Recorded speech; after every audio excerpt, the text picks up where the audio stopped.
जब अलग-अलग property owners के साथ बातचीत हो जाए, एक कम्युनिकेशन सेटअप हो जाए, फिर हम सबको इकट्ठा एक टेबल पे इकट्ठा कर सकते हैं एंड एक कॉमन मिनिमम प्रोग्राम पे लाया जा सकता है कि ये रिक्वायरमेंट है, इसके कमर्शियल्स ऐसे रहेंगे, इसमें जो-जो कंपनी की रिक्वायरमेंट्स हैं, स्कोप ऑफ वर्क्स हैं, वो ऐसे-ऐसे डिवाइड होंगे।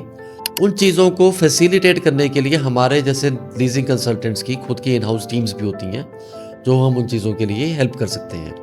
तो हमने 3 प्रॉपर्टीज़ इकट्ठी करी, उनको एक कॉमन मिनिमम प्रोग्राम पे लाके एक टेबल पे हमने इकट्ठे होकर मीटिंग करी।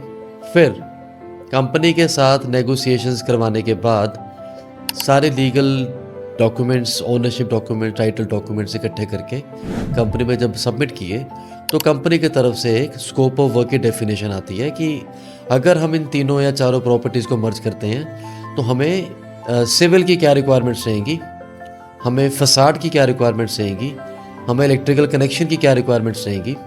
वो सारी जब रिक्वायरमेंट्स आ जाती हैं, फिर जब उसके बाद हम दोबारा से एक मीटिंग करते हैं सारे ओनर्स के साथ। अब कंपनी के लिए वो एक सिंगल एंटिटी यूनिट बनेगा, शोरूम बनेगा, चाहे उसमें मल्टीपल ओनर्स हों। जितना भी स्कोप ऑफ वर्क होगा, जितना उसमें खर्चा होगा, जितना उसमें मटेरियल लगेगा, जितना उसमें लेबर कॉस्ट आएगी, वो सारी वो लैंडलॉर्ड्स को इकट्ठे होके इक्वली डिवाइड करके जिस शेयर में उनका रेंटल आ रहा है या जो साइन अप हुआ है, उस शेयर में वो अपना खर्चा करेंगे। सबसे बड़ा चैलेंज यहाँ पे आता है इलेक्ट्रिकल कनेक्शन का या वाटर कनेक्शन का। कंपनी के लिए क्योंकि ये सिंगल एंटिटी है, कंपनी को सिंगल मीटर चाहिए, ना कि अलग-अलग 3 या 4 मीटर चाहिए। उस केस में हमारे जैसे कंसल्टेंट्स की एक्सपर्टीज़ काम आती है।